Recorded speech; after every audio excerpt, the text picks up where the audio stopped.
Hello there and welcome. This is Mikhail or Michael speaking. First of all, I want to say thank you all who decided to support me financially on Patreon. To the rest of you, have a good day and enjoy the video.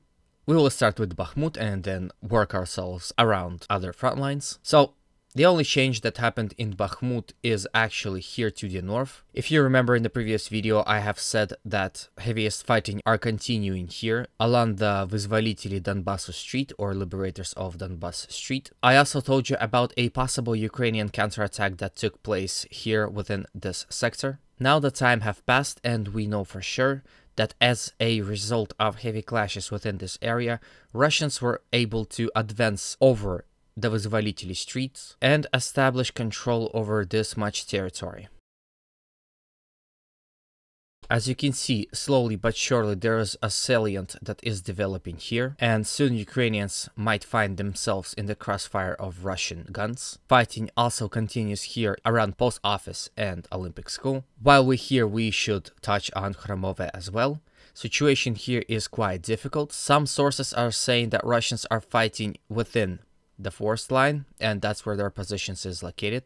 Some sources are saying that Russians have heavily entrenched within the outskirts of Khromove and fighting continues along this street right here. However, if we zoom in, we can see that a forest is extremely close to the street. It is possible that both of those sources are true. Also, fighting continues here along the 00506 road. A lot of back and forth and no territorial change here as of right now. A lot of open field, so it's hard to advance here within this area. Now we go to so-called Citadel. Russians are continuously trying to breach Ukrainian defense lines here along the entire line here. Those attempts are not successful as of right now, and understanding that, Russians are mostly using artillery to strike Ukrainian lookouts and sniper nests within the city. Here fighting continues in between Tchaikovskого and Korsunskova Street. Once again, the salient here is not getting bigger or smaller. Heavy fighting continues within this sector. As Ukrainians are pulling out more and more troops, it is simply because Ukrainians cannot develop a lot of troops as their territory is shrinking. So those Ukrainian retreats doesn't really indicate that Ukrainians are retreating from this sector.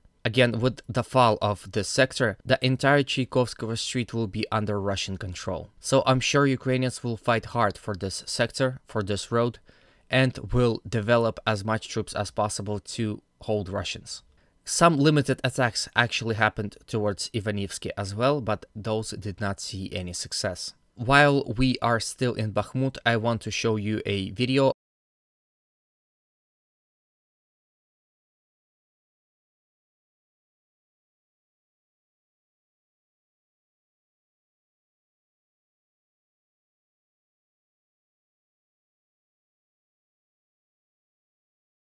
There is also another short video of a destruction of Bakhmut, so here you go.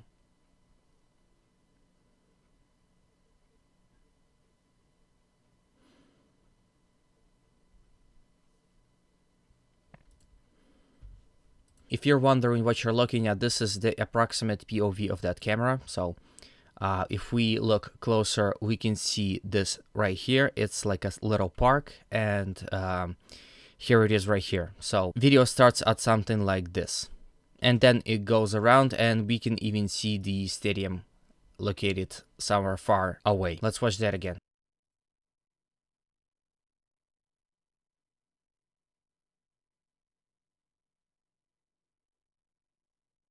This is recently captured Russian positions. It's still on fire.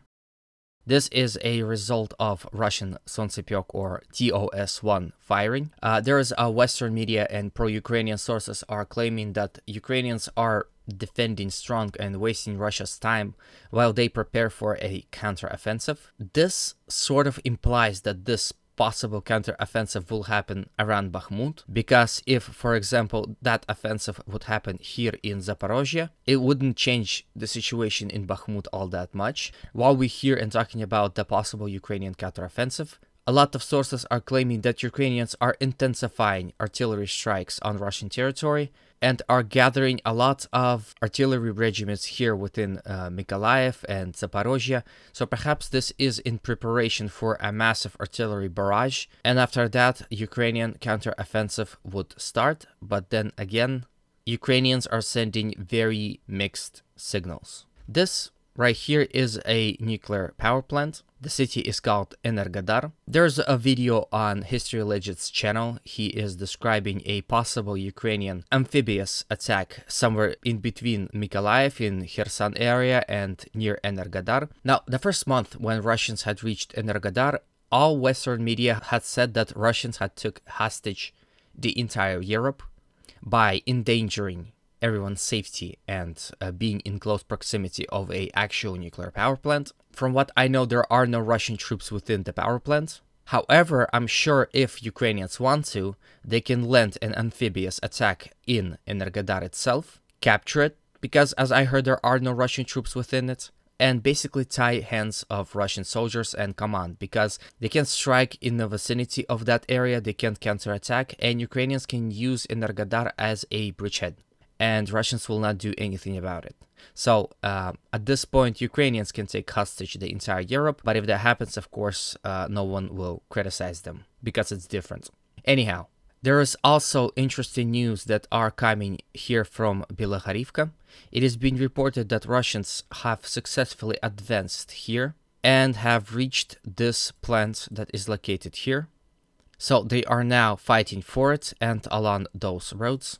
Russians are also attacking here towards Grigorivka and to, of course, try to envelop and encircle Bilohorivka and, of course, attack Verkhnykamiansk. While we hear, there is a video of Russian artillery strikes in Bilohorivka, so there we go.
Fighting continues in the Serebryansky forest and along entire Svatovo criminal line. Situation in Avdiivka is such, it would seem that Russians were able to extend their zone of control around Kamyanka. Fighting here continues in between Novokalinovo, Krasnogorivka and Novobakhmutivka, as Russians are getting ever closer to Novokalinovo, expanding their zone of control to the other side of this rail line. Then we have Russians attacking from Apitne towards Avdiivka and from Vodane towards Severne. Also, they are attacking from Vodane here to the north of the reservoir towards Pervomaisky, and they are attacking from Pisky towards Pervomaisky along the E50 highway, and fighting continues near and around Nevelsky. Situation in Marinka is also without a change. Few days ago, Russians were able to advance from Druzhba Avenue and capture this much territory and reached the street. Fighting for Pobeda continues, as well as for Novomikhailivka, as Russians are mostly shelling it heavily. Then we have Vuglidar, which had not seen any changes as well. Fighting here continues within the Dacha area. Russians are attacking towards the mines, and Vuglidar is being a subject of heavy artillery bombardments. So this is the end of the video. I hope you liked it. If you did, you know what to do. Humanity, as always, calls me to condemn all violence against human beings. Thank you all, and always remember, Russia will be great.